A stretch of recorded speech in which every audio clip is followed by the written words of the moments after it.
Tabitha Chol. I have been in several positions in Concordis International, but now I'm working as a peace building coordinator in Abyei. What first drew you to peace building? My beginning with the peace activity or peace building, it had been started from a long time ago when I was working with Save the Children, 2001 in Darfur. But especially for Concordis, it started in 2016 when Concordis started the work in Abyei. I was working also for one of the national organizations established by Abyei people, and I was among of these people who established that organization called Abyei Peace and Human Rights Organization. So I was the manager for that organization, and I used to go to Concordis as one of the facilitators. Especially, I was facilitating, giving lectures about the peace building, and especially also how people they can prevent the conflict before it took place or before it occurred. Can you tell us what happened at the first peace conference that you were part of in Abyei? In the first conference, we were just only two women. And there is a staff of Concordis called Nyanbol. It was really very, very risky because most of the people who attend the conference were men. And then they were really a little bit aggressive towards others. Some of them, they come because we don't have a compound or we don't have even a place where to protect ourselves or to protect even the participant. We used to have our conference near the market. And then from the market, everybody can come and you know that everybody can pass and then enter at any time. So one of the challenges that we used to face, it is that the communities from both sides, and especially from our brothers in Syria, they don't allow women to talk in front of them. They don't allow women to really intervene in the issue of peace or any issue concerning related with the community level. So when we were giving some lectures, we talked, some of men, they were not happy. I remember there is one of the conference where one of the ministerial guy told us, I'm not going to deal with the women. But we told them that if you are not going to deal with the women, we are not going to accept you as a participant, or maybe you will sit there, but we are not also going to deal with you until you accept these are part of this conference. The challenges were many. I remember the second conference because it was divided. First, it was a general conference. The second one, it was for youth, and then the third one for the women.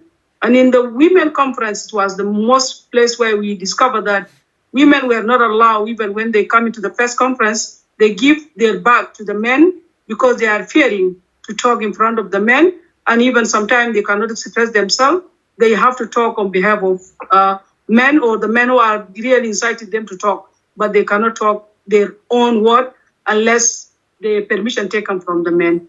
But we try our level best to separate these conferences, and then later on, the women have their own conference. Did the men listen to you then when you spoke? It was not easy, but also we get the support from Concordis manager at that time. And then also because in our community, we have our elderly people, and then also from the Misira side, I know many people who are really very respectful to the women. Some of the leaders, we used to talk to them and we used to communicate with them. So they really try their level best, at least to encourage the men, at least to listen to what we are saying. Looking back from 2016, what do you think has changed the most between then and now? There is a lot of changes. The engagement of the women or women participation, the youth participation, it has been already increased. And then the awareness among the communities themselves. We just talk about the previous conference, for example.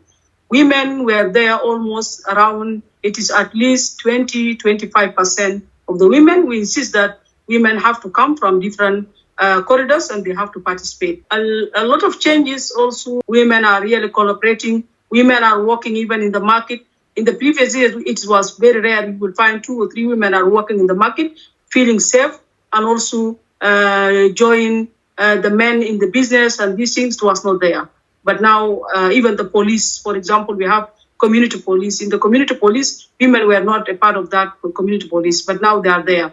In the court also, women were not part of the court, but now they are there. The best thing also, it is a movement the movement have been increased between the two communities. In the previous years, it was very difficult that the Misiria can move from, example, from the northern part of Abyei, passing up to Abyei town. But these days, people are moving. They come to Abyei, and even Abyei town, to the hospital, for business, for passing to South Sudan. What is the situation right now? Do you think there should be peace conferences just for women? Yes.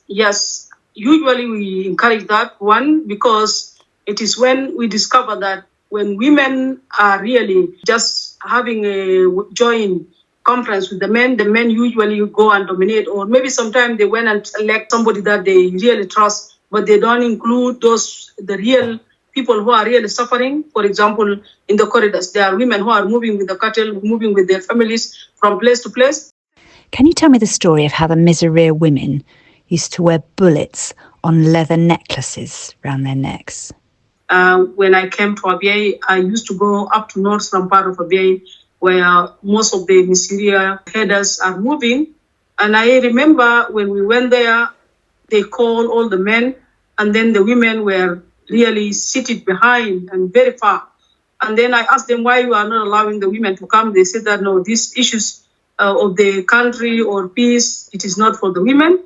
So one of the women, I saw her, she's wearing bullets, an empty bullets, which have been already used. And then I just asked her, for what are you wearing this one? And she told me that this is our culture. And I know the background, but I want to really to confirm it from her why she's wearing that. She said that this bullet, it is really to appreciate and also to praise the men who went for the war. And if they kill 2 or 3, they will just collect that empty bullet and then they put it in their neck for the women as a necklace. And then the women come and be proud. And they sang a song to praise the man, and then also to encourage him that he is a champion. He is somebody who is really a courage. You give the necklace to the lady that maybe you love, or to your cousin, and then somebody who really will go and appreciate you. And we talk to them. That is one of the bad culture that we have to live if we are really seeking for peace and then coexistence between the two communities. This practice have to be stopped, because this inciting the men or motivate them so to kill more people. But these days, it has already disappeared. Maybe it will appear now when people are displaced from their areas and then coming to Abyei box. What do they do now to show that they're proud of the men? The situation has been changed since the war of Sudan erupted. The community are displaced, and I don't think that there are women who are still encouraging fighting or killing.